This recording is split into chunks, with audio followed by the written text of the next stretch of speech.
in Las Vegas for Summer League. LeBron James to the Golden State Warriors. Suddenly his career and future with the Los Angeles Lakers are in serious jeopardy, and Golden State has popped up as a team with potential interest in trading for him. I'm Trevor Lane. This is the Basketball Bulletin. Make sure you subscribe right here to the channel. Don't forget to turn on those notifications. I'm out here in Las Vegas for Summer League right now, and this story broke today from Ramona Shelburne and Brian Windhorst of ESPN about LeBron James, his future with the Lakers, how murky things are getting. And it's got me wondering, could we really be looking at a LeBron trade in the near future? Joining me is Donnie Freeman. Donnie, how you doing, man? Doing good. I'm excited to finally be bigger than you on the video. So I'll tell you that, because I'm bigger in real life, and it doesn't get portrayed that way. Oh, sure, rub it in. Angles, so it's nice. I'm excited. So here's what we've got going on, guys. Travis 5'3" if you didn't know. Yes, that's it. I am indeed Super Mario. We understand the difficulty in winning. I'm not really. We understand the difficulty in winning now. This is from Rich Paul a few weeks ago. While preparing for the future, we do want to evaluate what's best for LeBron at this stage in his career. He wants to make every season he has left count. The Lakers understand that and are supportive of what's best for him. That's what created this whole buzz around LeBron and his future with the Los Angeles Lakers, with many thinking that this could be it for LeBron and the Lakers. And then Ramona Shelburne and Brian Windhorst added this piece in that after that statement, a handful of teams, including the Golden State Warriors, who tried trading for LeBron a couple of seasons ago, considered again whether to make an offer. Now, clearly, if you read the entirety of the article, and I'll have a full breakdown of it over on Lakers Nation, but if you read the entirety of the article, it seems like the Lakers are pretty much ready to move on from LeBron James. So if they are ready to make that transition, I think they're going to wait till do it till next summer when they have a much more cap flexibility. But LeBron now has an expiring contract, $52 million on the books, could potentially ask the Lakers, hey, rather than wait till next summer, let's do this now. Why don't you trade me? He has a no trade clause. But what about him potentially landing in Golden State to play with Steph Curry? Donnie, could you see something like that going down? That's a ring. I mean, yeah, I could actually see that going down. It's kind of crazy in hindsight when you think about the fact that they called about LeBron a couple of years ago, and LeBron shut that down. He was like, no, I don't really want to do that. And Jeannie left it up to LeBron. If he wanted that, they would have said, okay, let's figure out a deal. But he said, no, I wanted to stay loyal to the Lakers at that time. And that ultimately did not wind up happening. And now we're in this weird situation where there's a lot of source wars and all this other stuff kind of going on about the LeBron situation. Is he content? How much does he want to stay? How much does the organization even want him to stay at this point as well, now that they also have Luka to pivot to? They're trying to plan around the future, which is understandable. It's just all messy at this point. Personally, to me, I think if that trade is on the table to go to Golden State or another team like New York or something like that, the Lakers, I would say that it may be beneficial for both parties if they were able to work something out. I can tell you, nigga, you're not Kobe, bro. And they're not going to look out for you the same way they did Kobe. Do you think the Lakers really They want don't to even like you like that, bro. That's the thing, too. I don't think that they're super serious about it. Okay, so let me preface by saying, I think they always want to contend, right? But I don't think they're super dead serious on, like, it's this year or bust, which they shouldn't be because they've got a longer runway now. But that's where the disconnect is both parties want to win. It's just they have a longer outlook than LeBron, who's like, okay, well, let's win this year. Let's go for it this year, right? Yeah, so why not? In terms of this year specifically, I think the Lakers are like, okay, what if we win, am I going to wait another year? If not, well, we've got another 8-9 years. Let's try again next year, right? So that's where the disconnect is. Yeah, and I think we're maybe hitting that point where what's best for LeBron and what's best for the Lakers may no longer be the same thing. And I think in general, whether or not we agree with how the Lakers approach things, it has largely been what's best for LeBron has been best for the Lakers over the last 5-6 years here. But we may be at that divergent point right now. So let's say it is the Warriors, which is really interesting because the Golden State Warriors are a team that has long held interest in LeBron. They have not made much of an attempt to do anything so far this summer. I mean, the Jonathan Kuminga situation is hanging out there, which actually could get rolled into this. There are long rumored to be landing Al Horford. Same thing with DeAnthony Melton. I think everything is getting held up by the Kuminga situation. So let's take a look at that and the Warriors cap sheet right now, what they could be doing. They've got Steph Curry, you've got Jimmy Butler, you've got LeBron James. James. And there you go. The Lakers would be taking back a little bit of salary there, but they're already hard capped at the first apron. So whatever, right? Is that something that could be beneficial? Really, we're talking about three parties here. We're talking about the Warriors, the Lakers, and LeBron James. Would that make sense for all three? Just to say, Jimmy go to the Lakers, LeBron go to the Warriors, and off we go. I don't think they would want the Lakers would want that extra year on Jimmy's salary. That's the sticking point with that. The Lakers are dead set on not taking on future salary, even like a 1 year extra salary. They don't really want that. They're doing a bunch of minor 2 year deals, things like that. And Jimmy would technically fit into that if they were like, oh, let's wait for 2027. But I think they would want that immediate flexibility. Yeah, I think they would want that immediate flexibility of like if LeBron's salary or Jimmy in this case is off the books this offseason, let's do something with that instead of waiting for another year. So I don't think they would want that. But I think it would be good for the other parties involved. I mean, Steph has been making fun of LeBron's golf swing, and rightfully so. Yeah. He's been doing that on social media. But what about when we talk about the Jonathan Kuminga front? I don't know if the Lakers are trying to make sure they're not taking on future salary. Yeah, I don't know that Jonathan Kuminga being the Lakers being the receiving team for Kuminga in a sign and trade, which again, they're already hard capped at the first apron, so we're not worried about receiving a player via sign and trade hard capping them again. But if the Lakers were to get, say, Jonathan Kuminga in that kind of a deal, I don't know if he is the caliber of player that they'd be willing to sacrifice their long-term plan for. So maybe you can see it turn into like a 3-team deal with expiring money going to the Lakers and Jonathan Kuminga winding up somewhere else. But this could, when we look at, well, why is it, aside from just restricted free agency being so problematic for players this summer, why is Jonathan Kuminga still kind of dangling out there?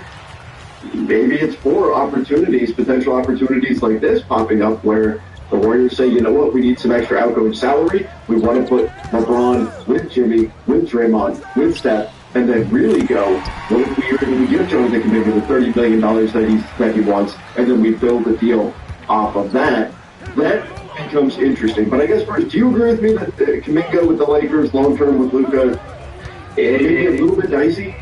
Well, I think he'd be nice next to Luka as an athlete out there. He'd be really fun with Luka. But I'm skeptical about the stuff I was talking about earlier, the salary stuff. Like, he's going to want to deal. They also have to pay Austin. I just don't know where that fits into their plans. I'm a little bit murky on the Austin front also, just separately.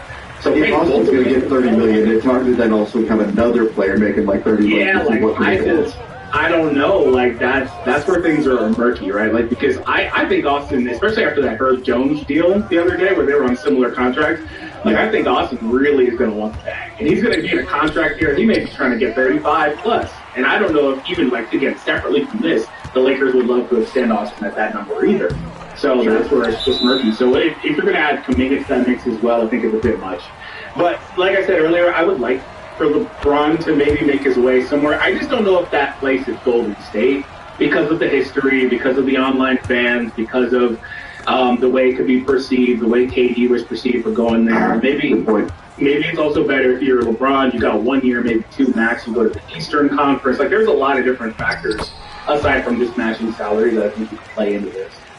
So what's the ideal landing spot? Okay, well, we get into why the ideal landing spot, in my opinion, is actually very problematic. But what's the ideal landing spot for LeBron then if there are concerns over Golden State and what the reaction would be? How this would impact LeBron's legacy if he teamed up with Steph Curry? Let's say he does want to go east, where should he go? There's it? Okay, well, I mentioned the Knicks earlier. The Cavs are like the super obvious one, but they have to gut their team to get LeBron there in the first place. Yeah, they can't really. I mean, I just can't. They have to give up Darius Garland. They have to give up. They have to dip below the apron first, right? Like that's just it. They have to dip below that apron in order to do it, and so that's the problem. So yeah, you're going to see them get rid of it. It's so hard to trade for him. Yeah, I would actually think that him in Milwaukee could be interesting. I think that could be pretty fun. You know, for like a year or two alongside Giannis, that could be pretty good.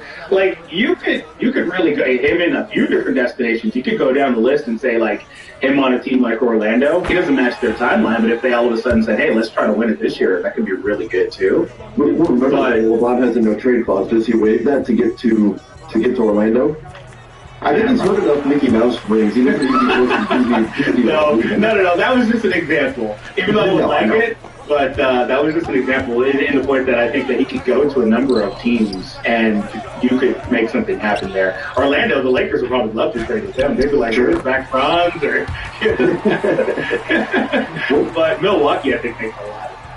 Milwaukee too. Milwaukee maybe a little bit tough in terms of putting the salaries together. But what about New York? Finish things out in the Big Apple. Yeah. I mean, LeBron might play a year, maybe two. I mean, he could play 3. Like he was great last year, but the end is coming, and so this is not just where do I think I can go win. This is where, if he does want to leave the Lakers, where do I want to finish my career? I mean, New York is a big stage, man. That could be an interesting thing. It's a stage befitting LeBron. Like that, and he's always said he loves playing in New York at their arena, and he loves just everything about it. That's about as close as it gets to LA, right? Is New York. And so he can get a very similar, I think, send-off and everything in New York, and they would love him there. And then the thing about it is that, again, they're on the Eastern Conference, and it's not as hard to match salaries, and they've got a stacked freaking team anyway. So there's that. But then there's the alternate. You're never going to make everybody happy. There's the alternate of, he's going to such a stacked team, you better win it all or else, right? Like, But I think you could just flip him 1-for-1 with Cat, right? You could do something like that, or maybe you put together a couple of other guys. I think the Lakers would you want Cat long term because the Lakers on that salary? Would he be? Again, we just talked about it. Would he be enough to where you'd say, okay, we'll take on long term money, or would you say? And again, LeBron has no trade clause. Anybody in the field that wants to play with, he can just say, nope, I want that guy to be on the team I'm going to. But would you take Cat if you're the Lakers, or would you be pushing for Bridges or OG or something like that? I actually forgot about the Lakers piece because I was talking about LeBron for so long. I don't think they would want Cat either for the same reasons. They would look towards one of those wings. I think they'd be comfortable paying OG, but the Mikal Bridges one is interesting for its own reasons because it's a long-term deal, but and it's a lot. Mikal is it? Like that. That's where it's like, maybe we can do something with Mikal. Like there's a lot of inbuilt flexibility with that. So maybe that's where it goes. And I think LeBron would want to play with OG. What about going and playing with his old friends in Dallas, Kyrie Irving and Anthony Davis? That's one of the only. Wouldn't that be ironic? Don't you think? Yeah. One of the only West teams I could see him going to is Dallas, but that would also be a little bit of a weird one too, just to try to make that one work and retain the players that he would like to play with. Yeah, I mean, you could stack up a few guys with Dallas because they've got Klay Thompson, they've got $16 million there. Obviously, Kyrie and Anthony Davis would stay. I mean, an AD for LeBron trade would be hilarious. It would actually fit both teams fairly well, but I don't see that happening. But you could stack up Klay, PJ Washington, Cooper Flag, could just throw him in there and knock it off. But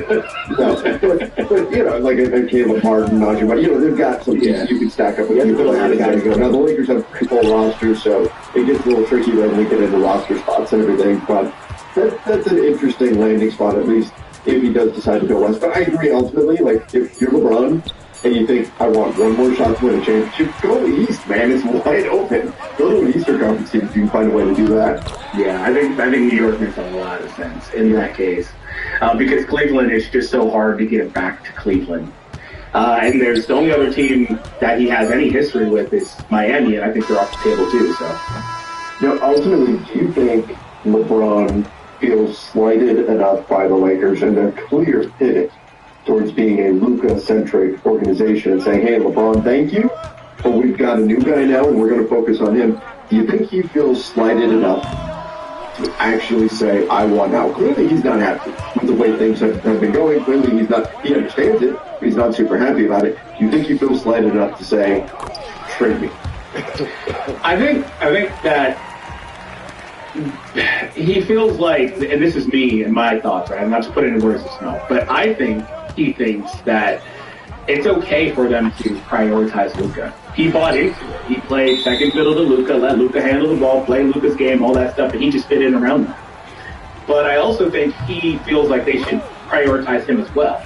Like they're only like 100% here instead of like 50-50, 75-25, 80-20, whatever. Like it's 100-0 is at the point right now. And so I think that he feels very slighted, but I also think he wants to retire in LA.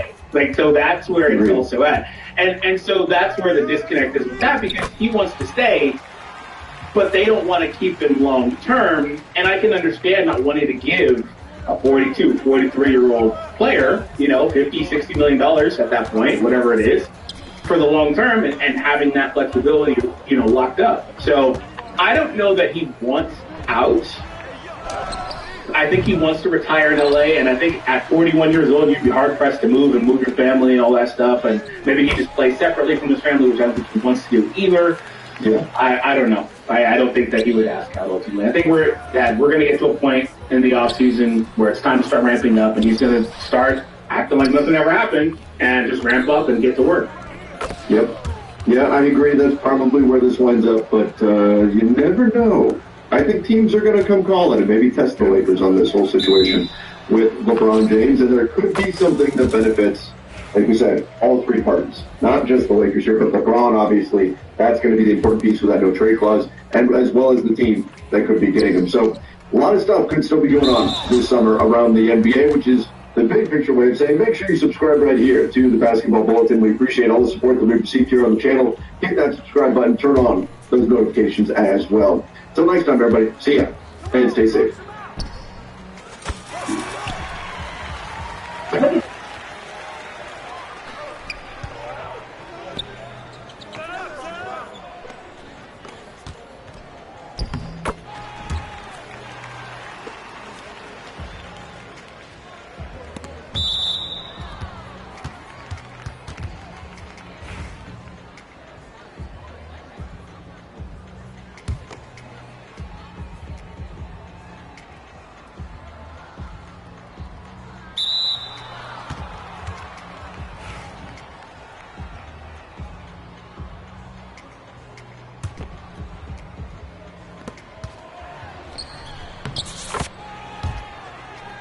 That's why teams are selling.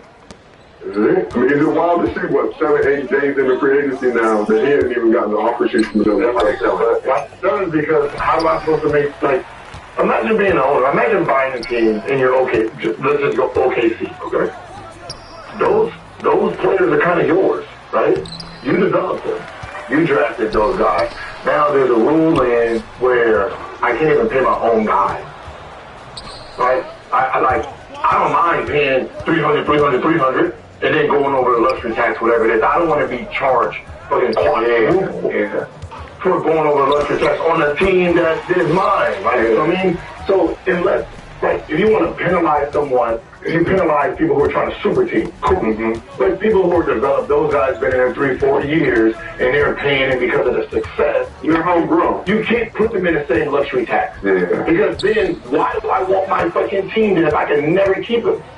If I can never keep my team, no matter how much success I have, like when we're talking about OKC, we're not talking about OKC, who's going to stop them. We're talking about, when they get into that second, what is it called? That second apron, I don't want to pay the second apron, so I got to get rid of my players. That's not fair as owner. Yeah. Right? So now you have something like that, like Boston, both of those guys, like, Boston, come on, man, I want to get under. Now it's not even about winning anymore. Everything got to go. So you're trying to make it fair, and these owners are like, how am I supposed to make money and win? Like, what is the point of it all? I guess why would the big owners allow this to happen? It seems like something that's a lot more favorable for the smaller market teams to make them competitive. Or is it all of them just saving bread saying fuck it? Let me just ask you a question. Do you really think when they have these meetings, when they have these team meetings, do you really think Dolan is in that meeting? Do you think Buck was in that meeting? Do you think any of the real big tycoons is sitting in these meetings? No. It's bottom-feeding owners complaining that the big ones are not revenue sharing. I can't get out of my lake money. Everybody's Clipper vision now. They ain't no Charlotte vision.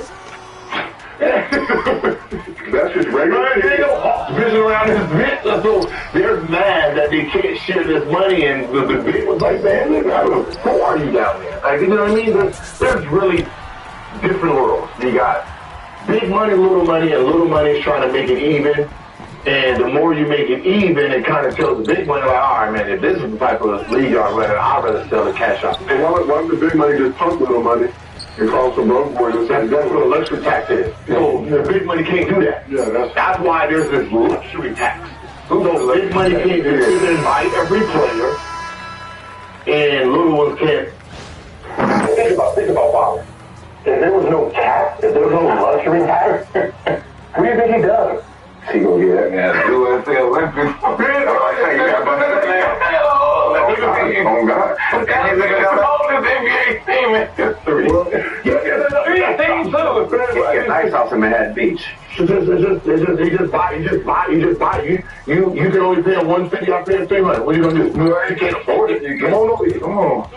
And that's what they end up doing. So they gotta put rules in and start it. That'd be hard though. But that don't happen if you all up the same playing field, and then the big guys, the big owners are like, this is some bullshit.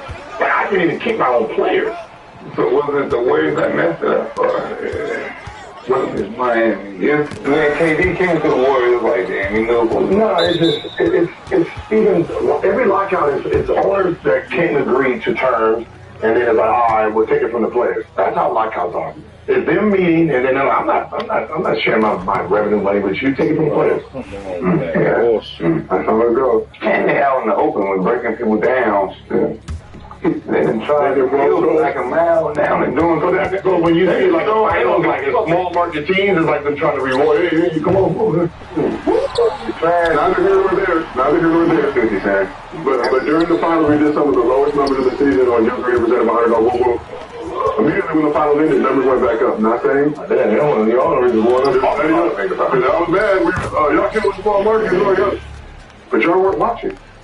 But here we are. Looking at this chess situation, Daniel Williams situation going on, the Thunder are one of the teams that's seen great success in building their roster through the draft. With the new CBA, this can become very problematic with teams having to actively root for guys to play at an All-NBA level, but not actually make an All-NBA team. So after Magic signed Paolo Banchero to a rookie max extension, Athletic senior writer Sam Vecini offered a simple fix to this issue. Let's take a look. He says, I'd be in favor of teams being rewarded for drafting All-NBA players. I think it'd be reasonable for these players to cost just 25% of the cap, even if they do make All-NBA and get 30% of the cap in cash payment. Teams shouldn't be rooting against their players making All-NBA. So your job expects you to be on time for work every day, but wants you to just wait 2 weeks for your paycheck? If you need $100 to make it through the day, you are not alone. There's this app I love called Earnin, and with it, you can get up to $750 in between paydays. It's your pay, your pace. You just verify your ID. Do you agree or disagree with that notion? So if you draft a player, he turns into an All-NBA level player, you should be rewarded for having that foresight, right? Not forced to, damn, now I got to move this dude or make it. She just said that she yesterday. But, he just said yesterday. And we didn't talk about this a little bit yesterday, but, yes.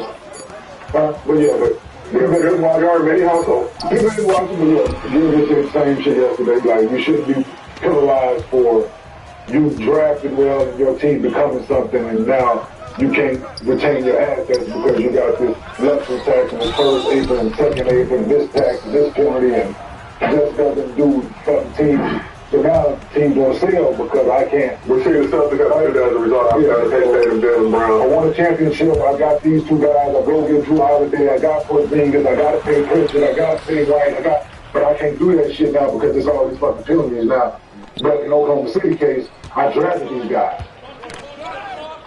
Now, eventually I'm going to have to get off of them because I'm going to be penalized because I did a great job. And maybe not even necessarily those guys. You can probably retain that big three. Yeah, but there's going to be a lot of moving pieces going on with that roster. But those guys have been drafted.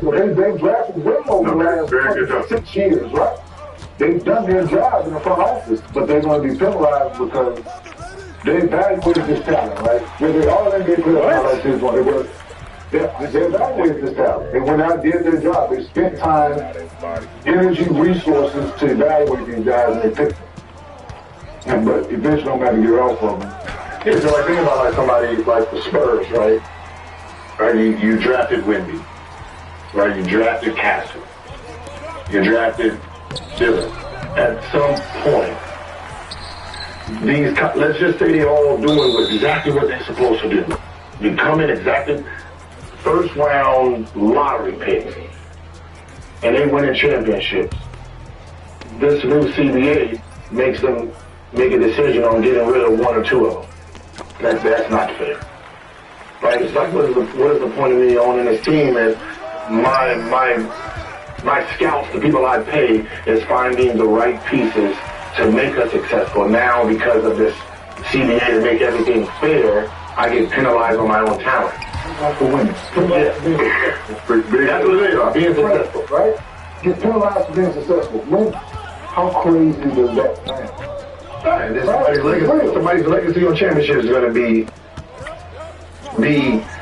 the history of the game scrutinized because of business. It ain't got nothing to do with them. Paperwork. Yeah. Say that's on black and white. The history of the game is like the chances of somebody staying in that organization for 20 years. When now it's all actually money involved. It ain't got nothing to do with like, can you be able to retain your assets? And if you are, I can keep winning as long as possible, but I can't keep nothing around them. Like I win 2 championships. I can't even keep this. I got to get rid of them, bring it back to ground zero to try to build it up again to bring it back to ground zero. So these guys are handicapped. Their legacy is handicapped. Unless you're willing to pay astronomical amounts in taxes and fees. And the taxes not even $1. Every other year is 3 for 1, 4 for 1, shit like that. How crazy is that? Because I was over there. But to the point, though, Players Association did agree.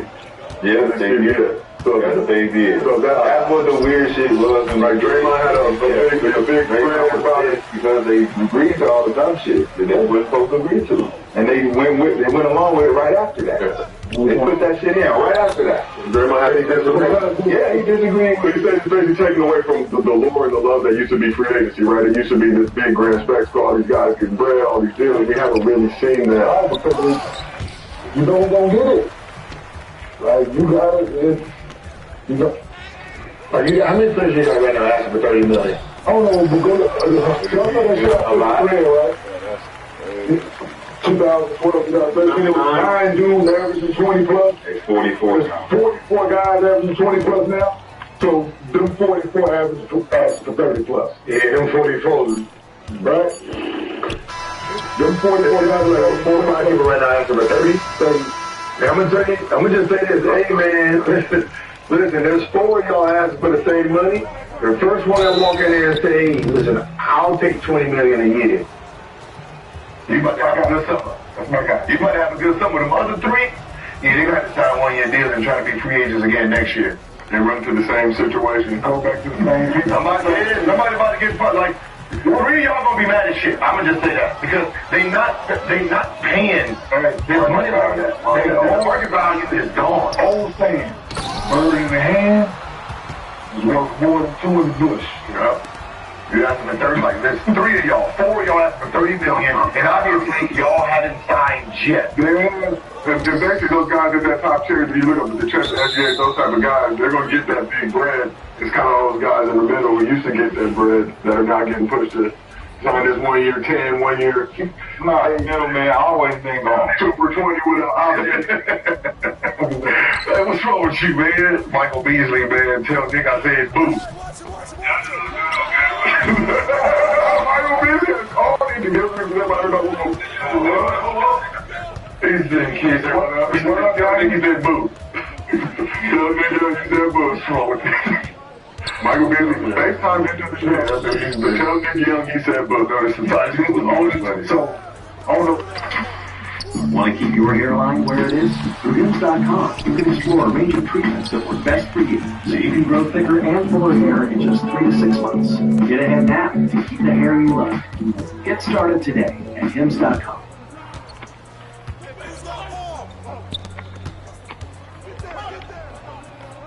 Never sue the other driver after a car accident. There's a better way to get paid a way bigger check without having to go to court or pay expensive upfront legal fees. Listen, if you've been in a car accident in the past year, even as a passenger, you could be owed a significant cash payout. While most victims are struggling with insurance companies and lawyers, others are receiving 6- and 7-figure payouts without ever stepping foot in a courtroom. Here's how to never have to worry about money after a car accident. It's called the 2025 Compensation Program, and we recently launched it across a couple more states to help victims get the maximum amount they're owed without the usual hassles of dealing with insurance directly, going to court, or paying expensive upfront legal fees. And right now, we're looking for 10 more car accident victims who want to try this program for free and get paid maximum accident compensation. No more money problems, no more stress. Take Josh's story. When Josh first came to us, he didn't think his case was worth anything. He was dealing with stress, medical bills, and didn't want to bother with the process. Insurance offered him $4,000, but after using the 2025 compensation program, he walked away with over $100,000 without. I thought you was the only person that don't have a phone number, that don't answer phone calls. No, them the only two that FaceTime each other. Yeah, I can FaceTime you. I can FaceTime call. Same way. Crack the code. Yeah. Would you just prefer a call though as opposed to a FaceTime? No. No. What happened was, BlackBerry was a shit back in the day. So you had no coming call, so that means you might text you. So then you get to read how much more back and forth. Like, that's 10,000. That's regulable, huh? 2,100? I ain't do 2,100, right? And then we go to free.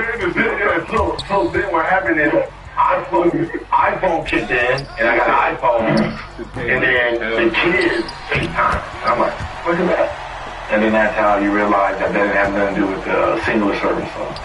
Yeah, that's how you just like free agency. That's how I used to do. Whoever put the thing, he's sitting like, oh my God, like, man, that must be the first of the month.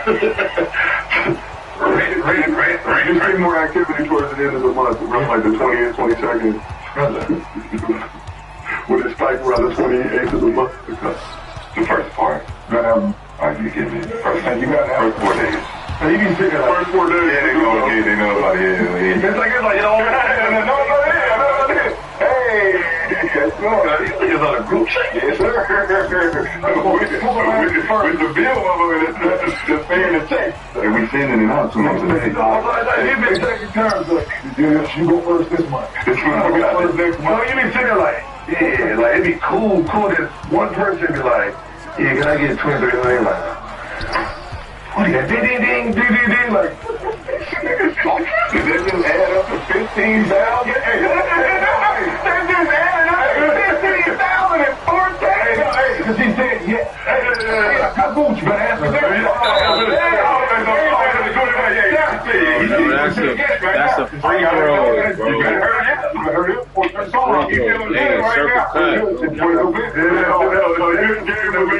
That's what it be feeling like. You gotta get easy, fast baskets, bro. That's what I told y'all.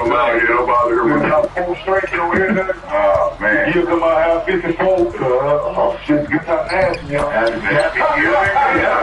Feeling good. Yeah. All right, well, let's keep this thing moving today. That's bad, guys. Today's podcast.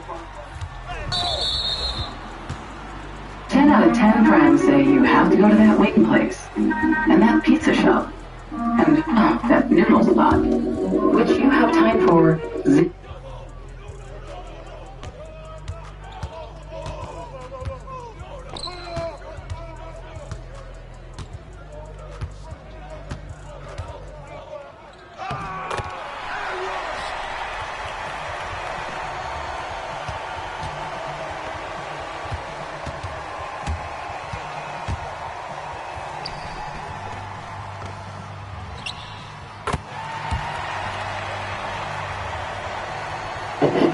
What's up, y'all? It's Marcel Quality, that dude. Let's talk about what y'all talking about, which is LeBron James asking himself this question: is it over in LA?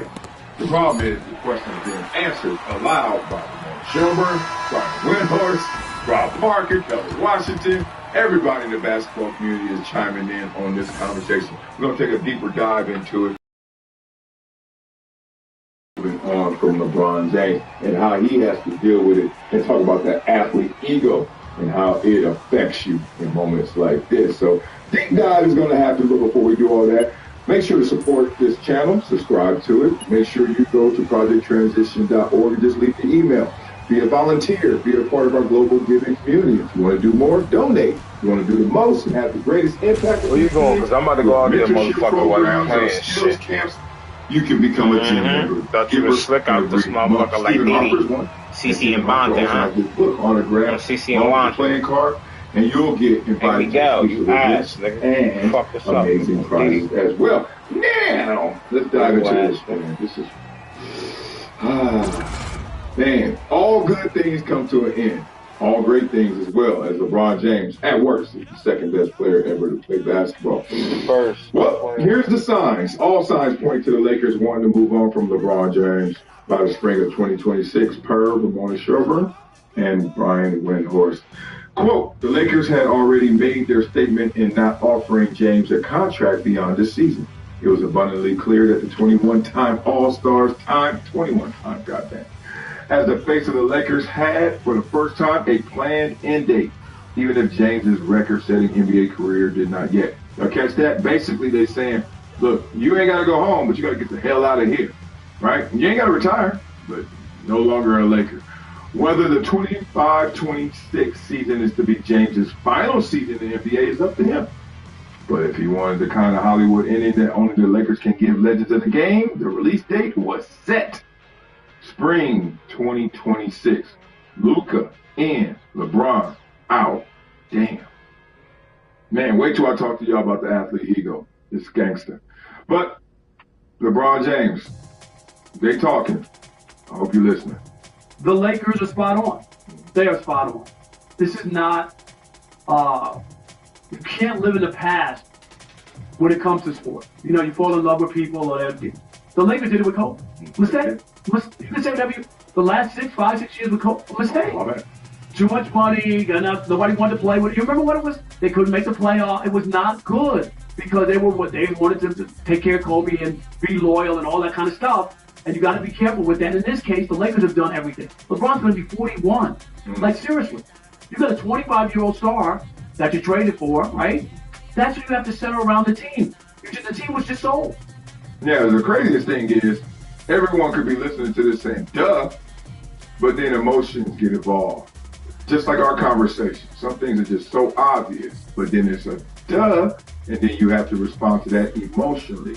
And a lot of people can't do that. A lot of people don't have the emotional intelligence to just say, hey, let me stick to the logic of this moment because they care about it. It's one of the weirdest dynamics in this world. The things you love is the things you take care of, but you actually disable it by taking care of it instead of letting it take care of itself. LeBron is 41, dog. Look, you know how much I love LeBron James and his greatness on and off the court, but at the same time, dog, 41. New England went through this with Tom Brady. Can't keep betting on you, man. And then Tom Brady said, all right, you the fool. Go to Tampa Bay and win one. Well, LeBron, you might have to do the same damn thing. You're the Dodgers. You lived in the past. I mean, the Lakers. Half right. Right? Half right, because the Dodgers have moved across the street. You know what I'm saying? So I don't see this as being disrespectful or not. You know, when he was there, they paid him.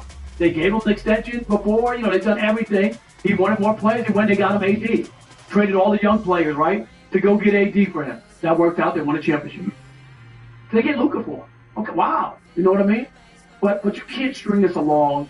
An extension? No. Could be 41. This is the right move by the Lakers. This is going to be the first time LeBron's going to have to deal with something different, and that is the first time not being courted, the fourth time not being wanted, the first time that he is in a position where he's second fiddle. And since he's probably, 13 years old, he's probably been that guy. Now, his disposition, especially early on, was to be more of a collaborative guy, bring the team on, high fives with everybody. So, but he always knew subconsciously it all revolves around him. And this is the first time it happens. You know, and people do that in life. When it ain't all about you, if you're an only child, and all of a sudden you got a sibling, what you mean? Like, I don't get this. What do you mean? I got to share. I got to do this. And I think that's what he's going through. Here we go back to that one more time. I mean, they were dropping jewels even though they were just obvious, right? Rob Parker be looking like he got hot sauce on everything he eats. He's just an uncle. I love Rob Parker. All right, y'all, let's get it. Shout out to my boy Kelly. Let's get into this because what they said really was, look. This is the hottest game of the summer. I wear it every day, and let me tell you why. I wear it to the gym, in the shower, and especially when I got this done. And the shine is always on point. And to top it off, it comes with free engraving. There is a reason why Jackson has over 50,000 5-star reviews and is trusted by all the top athletes. Become a gym member with Project Transition. As a giver every month, small gift. So they won the year before this in the same sentence.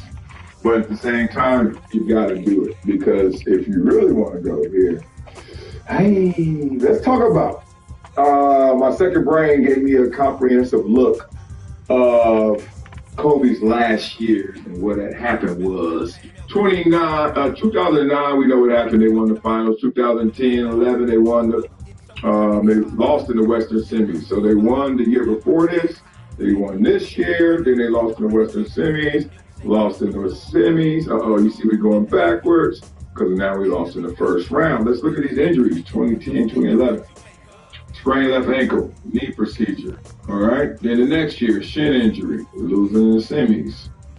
Sidelined them in April, the most important month of the regular season. 2012, 2013, left Achilles. Ankle sprain earlier. The Achilles always, it's a calf or ankle, always compromising that Achilles. Trust me. Look at these records. We went from champ, the year before. Second in the West, 57, 41, 45. Third in the West. The West is getting gangster now. You get more wins and it's still worse in the West. Seventh in the West, okay? 2014, torn Achilles, missed the playoffs. Nope. All right. So look at that. That's crazy. No playoffs.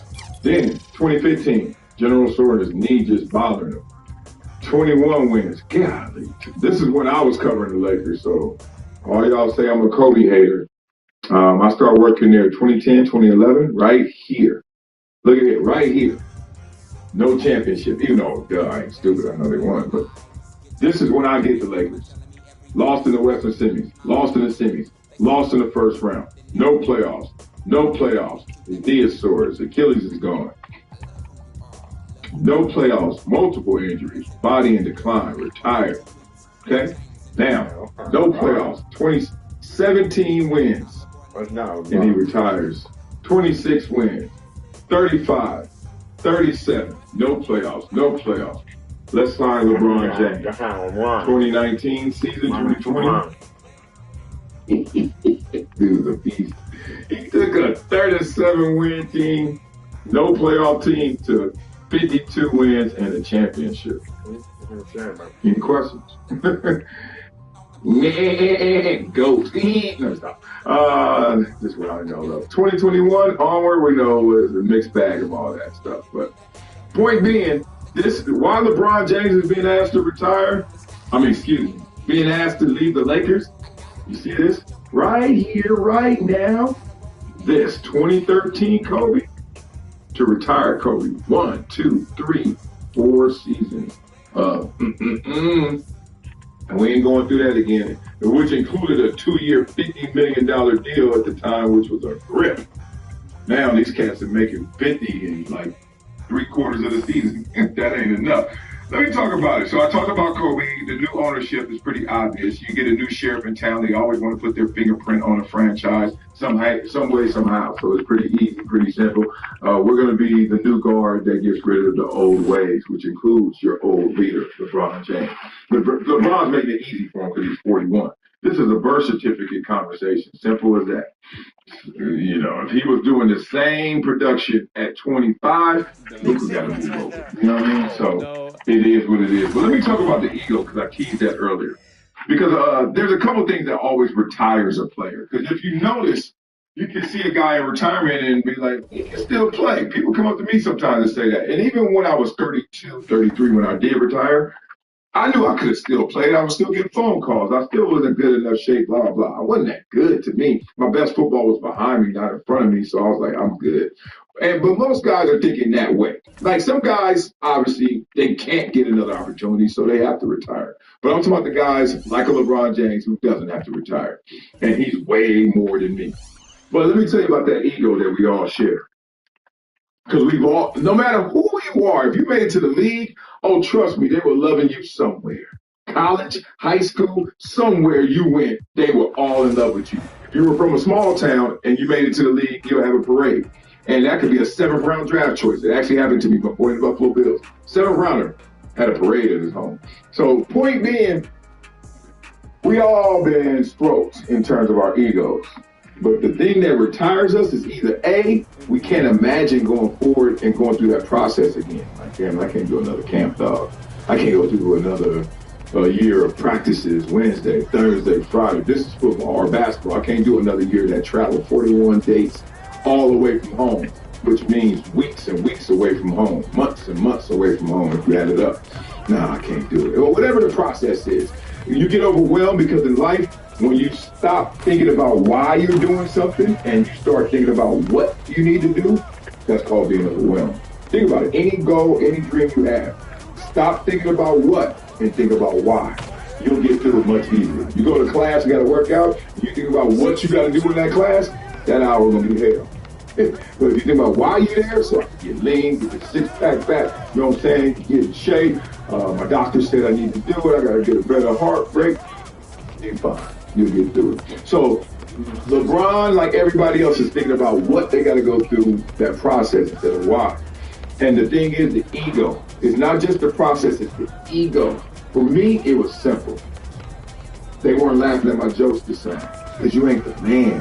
You used to be the man. Now you just my man. You know the difference? They looking at you to do some stuff that they never have ever suggested to you before. Whether it's the team or whether it's your teammates. Hey, Wally, can you give me that? Well, you're supposed to go get me stuff. And you used to just a few years ago, right? Carrying helmets. I remember one time somebody left the helmet. I was like, why did you get my helmet? And I know this is a little thing, but it's a big thing to a big dog. And it was just crazy. Like, all the stuff switches and shifts. Just like the pretty girl. The pretty girl, she can't go nowhere. Go to the grocery store, she's just trying to get some hot dogs. Oh, dude's walking up to her like, I got some hot dogs. But when she ain't that fine no more for whatever reason, people walk by. You don't believe me? Talk to your homegirls. It's real talk. Same thing with an athlete, right? Cats walk right by you. Remember, coach used to always say, we need to win today. I'm telling you, all you guys out there, I need you to go get it. All of y'all. But he looking dead at you. He looking at Wiley. He looking at LeBron. He looking at whoever that is. He ain't, when he say we, he mean you.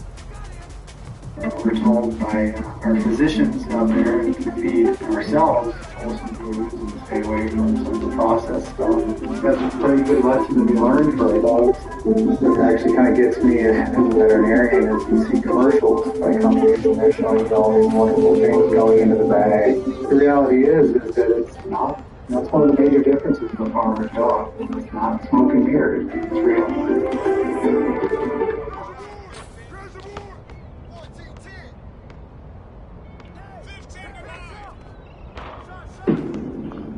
In a world where inflation is hacking your finances to pieces, only one checking account has the power to stop the madness. Power Up Checking from Safe Federal Credit Union. 3.00% AP. Watch your kids right now. If your kid's good in sports, I don't care what level, watch coach. He was like, all right, today, bring it in. He looked like this, bring it in. Okay, we all need to go get this thing. He looked dead at your son. We need you. LeBron ain't in that position no more because coach doing this. Yeah, I need help. We have here Mark Morey and Alex Rodriguez, now officially the owners of the Minnesota Timberwolves. So I want to start from the beginning, guys. I know you guys are best friends. You guys do a lot together. When did you guys decide that you wanted to own an NBA team? Well, I tell you what, Mark and I took a run at the New York Mets, and it was an incredible process. It took about 8 months. We were the second winners, and when that kind of fell through, we were very disappointed. And shortly after came this opportunity, and in a 5-10 minute call, we said, let's go for it. Yeah, that was basically it. It was a blessing in disguise looking back now. We couldn't be happier. Alex, you personally, you and Michael Jordan, the two former athletes turned owners, governors, like not minority, but the co-owners here with Mark Lowry. What does that make you feel being in that position to say you and Michael Jordan, like that's a prestigious role for you guys after being athletes? I mean, first of all, it's just an incredible honor. I mean, to be part of this incredible, both leagues, W and the NBA. Michael is someone who I looked up to for a very long time as Magic. Magic's been also a good friend and a great mentor. And I just think about that 12-year-old boy who saw his mom working 2 jobs and collecting food stamps. And to go from there to here with a great partner like Mark, I just could not be more honored. I want to know a little bit more about the dynamic between you two. This is the first time I've ever hung out with you guys, and I've seen you guys kind of bickering back and forth. What is the business relationship between you guys, and how does that work out? Yeah, well, we're like co-chairman, co-founders of a startup. I think that's where we're operating. We're great friends, as you said, and we share a common set of values, but we come at it with complementary set of skills. And I think we always seem to get to a better answer when we're thinking about something together. So I think it's been great, and it's only getting better with time. So I think about it, Christine, from a basketball perspective, right? And Alex Rodriguez, Mark Flory, now you guys are going to be a luxury tax-paying team for the second straight year. Before that, this franchise hadn't done that in over 20 years. So you guys are projected to be high spenders moving forward. How do you guys view that now? Like, do you guys want to continue to spend at a high level? How do you view spending in today's NBA? Yeah, I mean, just like a startup, you're investing into the future enterprise value of the team, and that's on behalf of the fans, that's on behalf of the community, and the players, right, as well as us. But, the franchise values are increasing at a rapid rate, and we're taking that money and reinvesting it back in to create a winning culture, a sustainable culture of winning. So, yeah. I've got paid a few times as an MLB player, so now you're on the other side with Mark here, having to take care of players coming up on deals. How do you view that as an owner? I mean, I just think that the NBA and the WNBA are two of the greatest leagues in the world. They're both global leagues. By far, two biggest assets are the fan base, the communities, and our players. I mean, if you think about the amount of talent that you have around the globe, 30% of our league comes from outside of the U.S. You can probably say it'll be 40% in the next 10 years.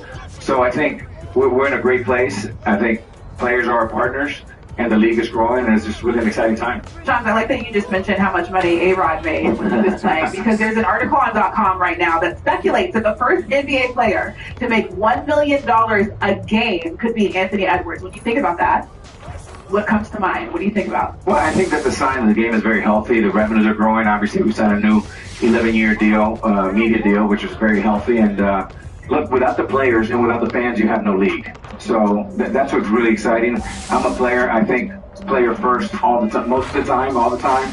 And to see a guy like Anthony Edwards and his development over the last 4 or 5 years, you got to give him a lot of credit. I think there's a lot of speculation whether or not Anthony Edwards will be the face of the league, the face of the franchise. I know that you've been there before. What do you wish the public knew about how much it takes to be the face of a franchise and of a league? I'll go first, and Mark, I'd love to hear from you as well. I mean, probably different aspects of it. I remember sitting at a Miami Heat game a couple of years ago for the playoffs, and all Anthony Edwards talked about, and he sat right next to me for 2 games, how much he wanted to be in the Western Conference Finals, go to the finals, and win a title. And when I talked to him today, I mean, he's going to the gym 2 or 3 times a day, running stairs the other day at Twins Field, and he is 100% committed to being a great basketball player, not a social media star, but one of the great basketball players of all time.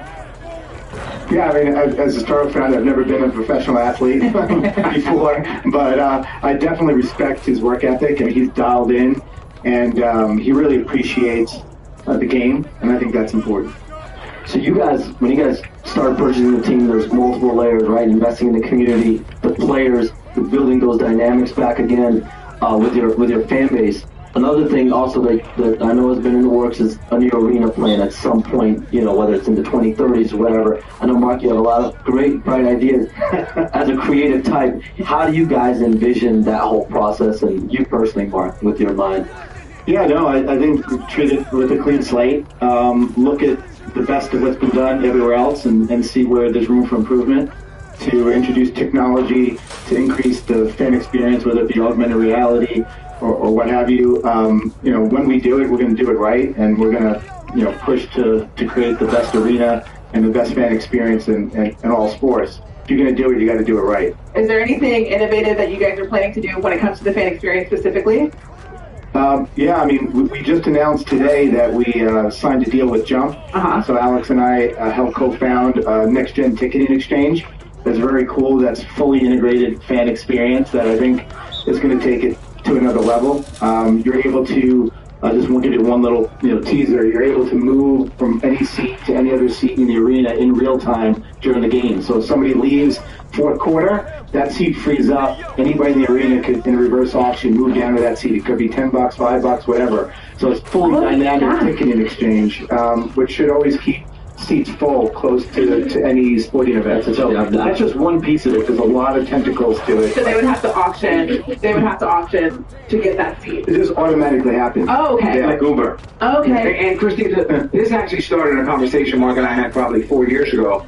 Well, we were always the kids that snuck into Yankee Stadium or Shea Stadium. It would be up deck, would pay $2, and then the goal is by the 7th or 8th inning, you're all the way down the line on play. Way down. Because you gotta be quicker than the ushers. And Mark, all of a sudden, like a week later, he's like, I got an idea. And boom, we started Jump. Yeah. And that's how it started. Trash ass nigga.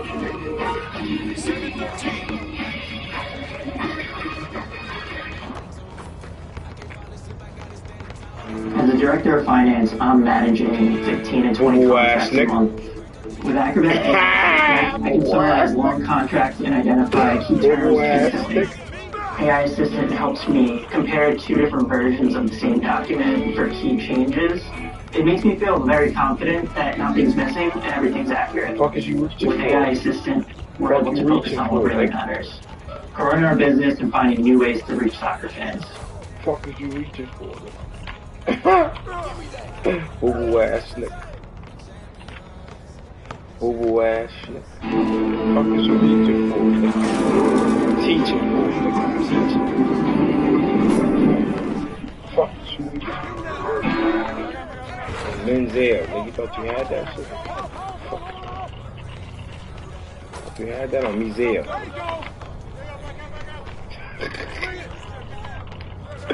He's jumping out his boots. I'll do that.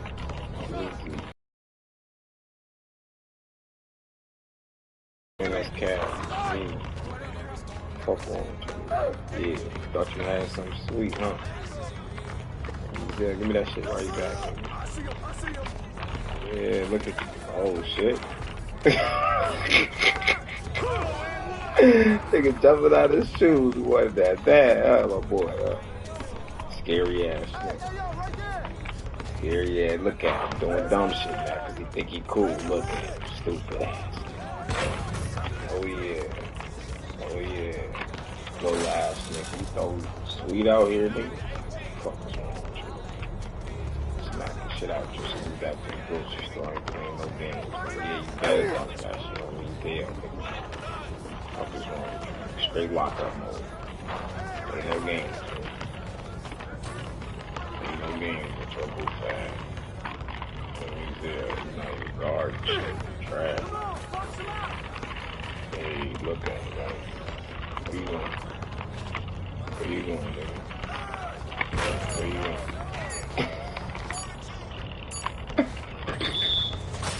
Where you going, nigga? Boo ass, nigga. Nigga sliding everywhere and shit, gliding everywhere and shit. Boo ass, nigga, boy.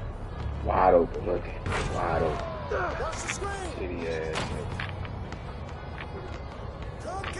Trash ass nigga. Fuck man. Thought she was sweet out here, nigga.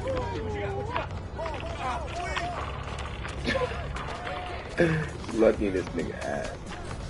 He's out here, my best players out here, and going crazy and your stupid ass just for fun. Having fun because I'm mad.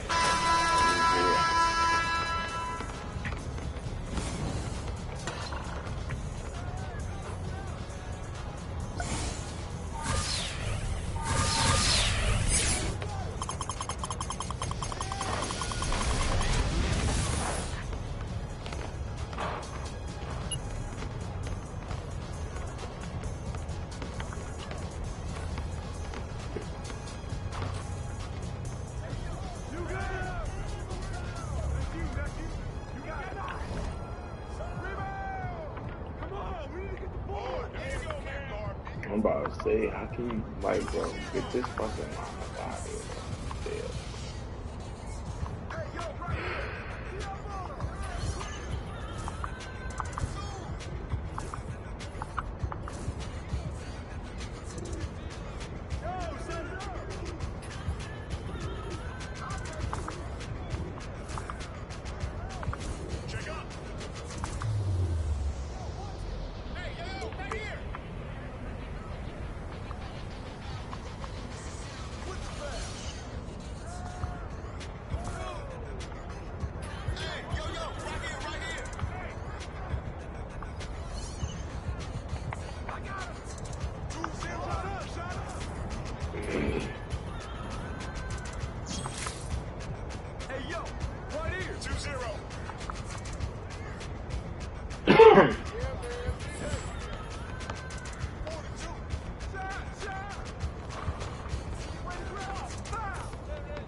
Let's go, guys. Let's go. Come on. Come on.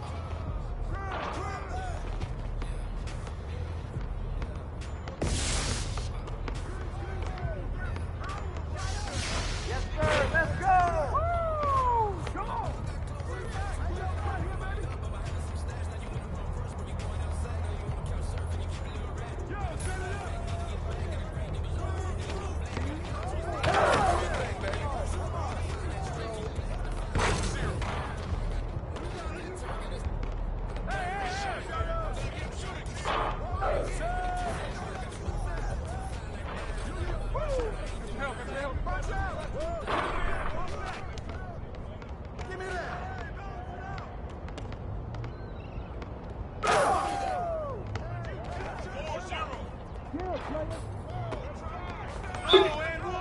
Look out here. I like it is athleticism.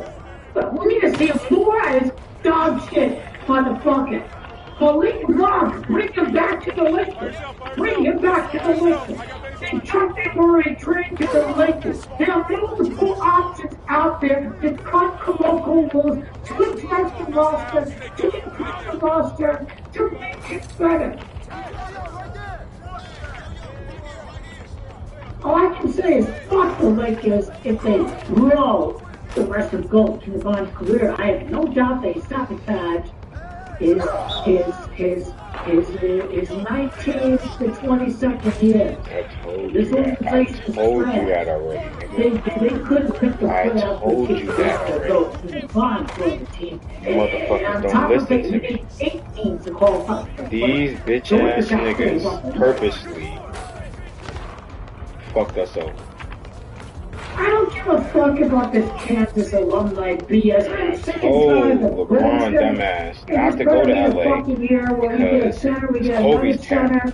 They never love you like that, nigga. But you didn't want to listen to me, nigga. Thought you was cool. Thought all that Hollywood shit was gonna be lovely. These niggas are snakes. I guarantee it must be sabotage. It must be sabotage. I believe something special will happen.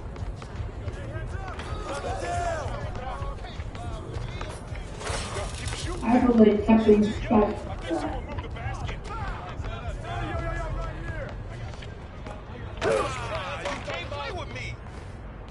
There's only two ways around the theory.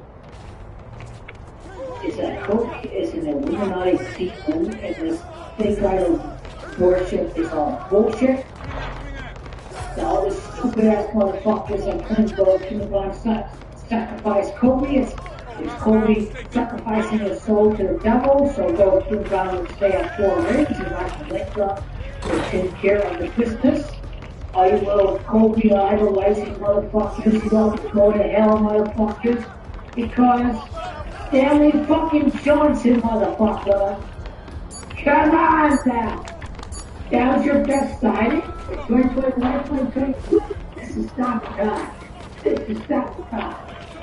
You broke the ball without a center during the 2025 NBA playoffs. What a disgrace. What? Again, I tell you, I don't give two years back. He's not allowed to win until he's 23rd, 24th season, so he can We got 6 points, finished 23rd, 24th picture. And so, and that's the source of the sabotage conspiracy theory, is that he's just trying to keep up with 6 rings. But the reality is that the NBA don't want us to go to LeBron win his final rings until around the 23rd season. So that's why I still know he's going to win the back-to-back with the Lakers. Because Kobe's a Lakers fan. She must love hers and both of them. And she's still governor of the Lakers. She still is the governor of the team. Bro, what are you doing, bro? You're not passing the ball or nothing, bro. You just holding it. So, she must have thought about power. So, under the specifics of the ownership deal, she's allowed to be governor for the next couple of years. That's sure she knows what's about to go down and go to the ball.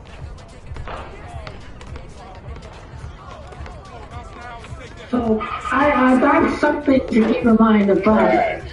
Fuck the trash, man. It's real. But, whatever this fake news media. He's going to the cast, he's going to this. Fake news media. If it isn't fake news media, then good.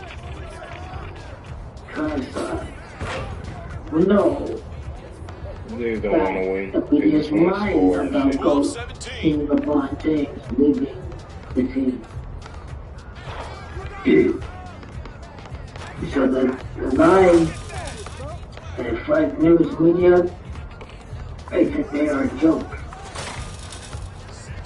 I think they're a big giant hoax. I think go to LeBron, it does him a disservice. And he is coming up with lies that he wants to leave the team, but